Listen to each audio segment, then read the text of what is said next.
ಒಂದು ದಿವಸ ಗಣೇಶನು ಒಮ್ಮೆ ಆಟವಾಡುತ್ತಿರುವಾಗ ಗಣೇಶನು ಒಂದು ಬೆಕ್ಕನ್ನು ಗಾಯಗೊಳಿಸಿದನು ಮತ್ತು ಗಣೇಶನು ಮನೆಗೆ ಹೋದಾಗ ಅವನ ತಾಯಿಯ ಶರೀರದ ಮೇಲೆ ಒಂದು ಗಾಯವನ್ನು ಕಂಡನು.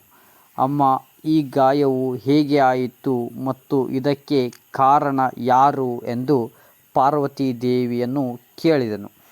ಗಣೇಶನಿಗೆ ಪಾರ್ವತಿ ದೇವಿಯು ಉತ್ತರ ನೀಡಿದಳು. ಅದು ಏನೆಂದರೆ, ಸ್ವಯಂ ಗಣೇಶನೇ ನೀನೇ ಇದಕ್ಕೆ ಕಾರಣ ಎಂದು. ಆಗ ಗಣೇಶನು ಆಶ್ಚರ್ಯಚಕಿತನಾದನು. ಅಮ್ಮ, ನಾನು ಹೇಗೆ ಕಾರಣ ಎಂದು ತಿಳಿಯಲು ಬಯಸುವೆ ಎಂದು ಕೇಳಿದ ಪಾರ್ವತಿ ದೇವಿಯನ್ನು. ಆಗ ಪಾರ್ವತಿ ಹೇಳುತ್ತಾಳೆ, ನಾನು ದೈವಿಕ ಶಕ್ತಿ ಎಲ್ಲ ಜೀವರಾಶಿಗಳಲ್ಲಿಯೂ ಸಹ ಅಂತರ್ಗತವಾಗಿ ಇರುವವಳು ಎಂದು ಹೇಳಿದಳು. ಅದೇ ರೀತಿ ನೀನು ಬೆಕ್ಕನ್ನು ಗಾಯಗೊಳಿಸಿದೆ, ಅದೇ ರೀತಿ ನನಗೂ ಸಹ ಗಾಯವಾಯಿತು ಎಂದು ಗಣೇಶನಿಗೆ ಹೇಳಿದಳು.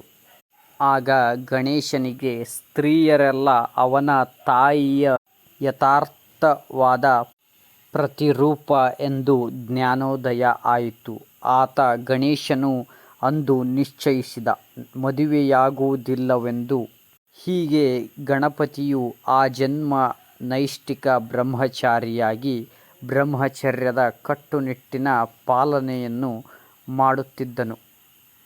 ಆದರೂ ಕೆಲವು ಗ್ರಂಥಗಳು ಹೇಳುತ್ತವೆ, ಪ್ರತಿಮೆಗಳಲ್ಲಿ ಕೆಲವು ಕಡೆ ಗಣೇಶನು ಬ್ರಹ್ಮನ ಇಬ್ಬರು ಪುತ್ರಿಯರನ್ನು ವಿವಾಹವಾದನಂತೆ ಎಂದು ಚಿತ್ರಿಸಲಾಗಿದೆ. ಅವರ ಹೆಸರು ಬುದ್ಧಿ, ಬುದ್ಧಿಶಕ್ತಿ ಮತ್ತು ಸಿದ್ಧಿ, ಆಧ್ಯಾತ್ಮಿಕ ಶಕ್ತಿ.